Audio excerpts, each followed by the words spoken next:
Olá, meus alunos, tudo bem com vocês?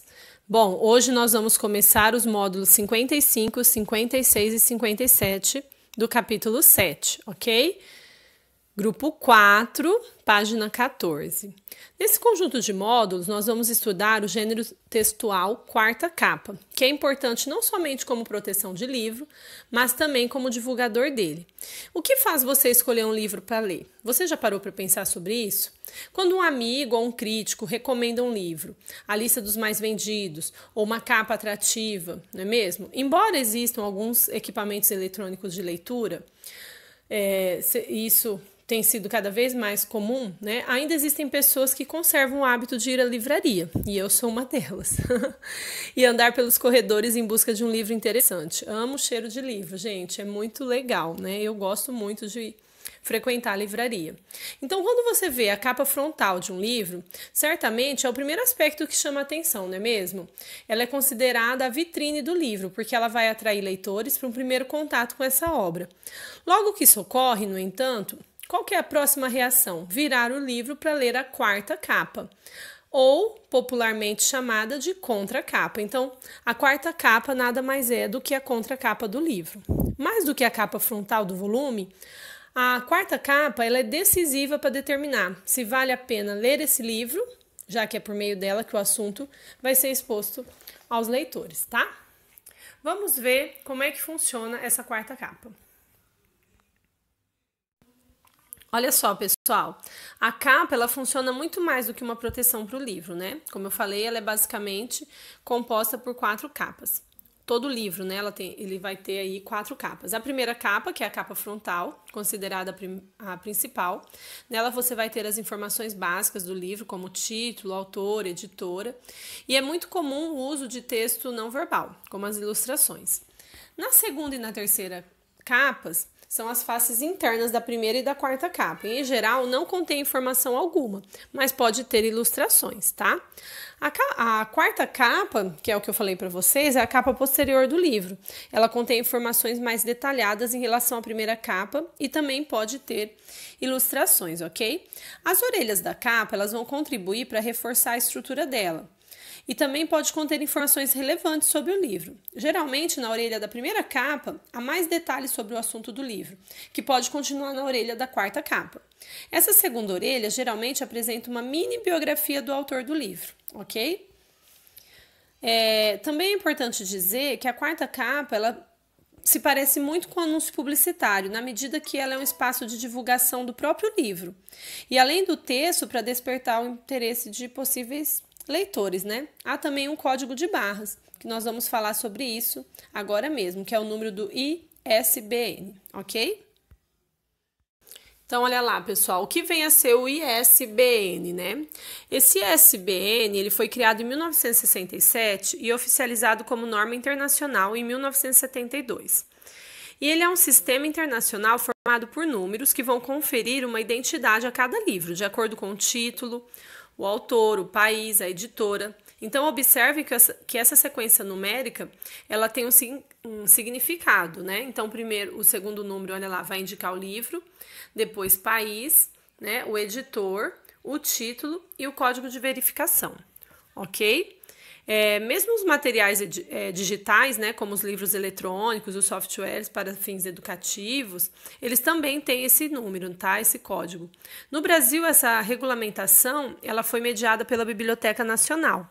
E esse código ele é composto por 13 números e funciona como se fosse um RG, um documento de identidade do livro.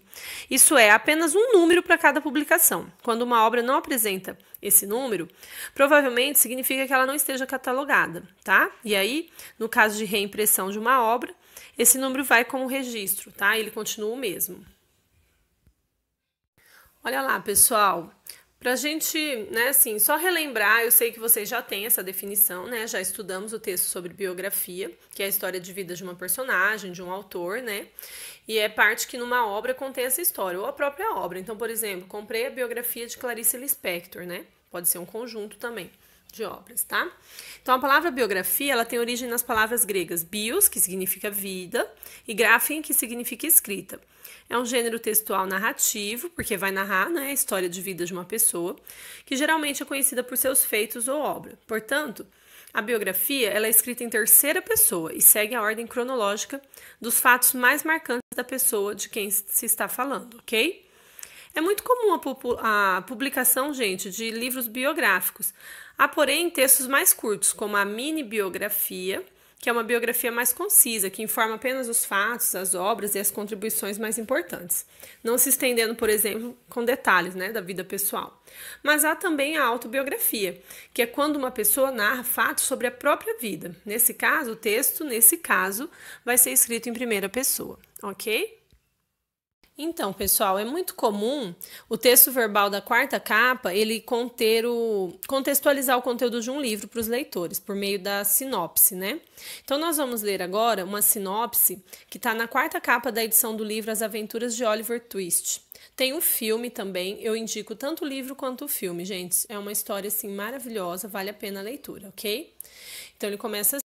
Oliver Twist, não tenho família e andei 7 dias para chegar aqui, sem comer quase nada.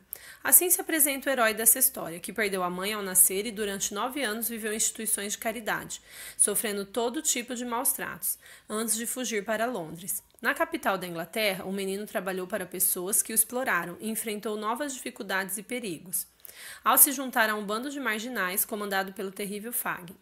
Mas a coragem, a inteligência e a bondade de Oliver Twist o ajudaram a superar os inúmeros desafios que a vida lhe trouxe, até encontrar uma família e poder viver feliz com a inesperada herança deixada por seu pai. Então, assim, né, nesse breve texto, nós podemos, assim, conhecer o enredo básico do livro, né, a personagem principal, que é o Oliver Twist, que ele vai passar por diversas dificuldades em sua infância, sem ter o apoio de uma família, porém ele consegue superar, né, e de acordo com a sinopse, ele tem um final feliz. Então, para apresentar o herói da história, o texto usa um recurso muito comum na quarta capa, que é conferir destaque a um trecho do livro, como se fosse uma prévia dele, tá bom? O autor, né, do livro, né, Oliver Twist, As Aventuras de Oliver Twist, é Charles Dickens, né? Ele nasceu em 1812 e morreu em 1870. E ele é considerado um dos grandes escritores ingleses do século XIX. Ele começou a sua carreira como jornalista e cronista judicial. Ficou conhecido por suas obras fictícias, com crítica social, que retratavam as más condições da vida nas classes mais baixas de Londres, tá? Esse livro, do Oliver Twist, foi seu segundo romance, publicado e divulgado em folhetins semanais. Essa obra ela foi transformada em musical no ano de 1968, com o nome Oliver, e depois um filme gravado pelos estúdios da Disney em 1997, com o mesmo título da obra de Dickens, tá? Pessoal, é importante falar também que o espaço destinado ao texto verbal, né, no caso a quarta capa, ele é limitado, então somente parte da quarta capa.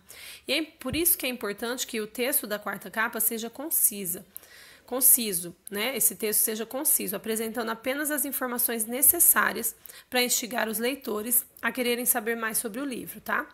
Em geral, emprega-se linguagem formal, objetiva, usando a terceira pessoa. E pode também fazer referência direta aos leitores por meio do pronome você, certo? Prestem bastante atenção na aula, tá? Façam as anotações e depois nós vamos corrigir os exercícios, tá? De aplicação. Façam ele na apostila mesmo de aplicação e os propostos no caderno, ok? Vocês deverão produzir uma quarta capa logo em breve, eu aviso vocês. Um beijo, até a próxima aula.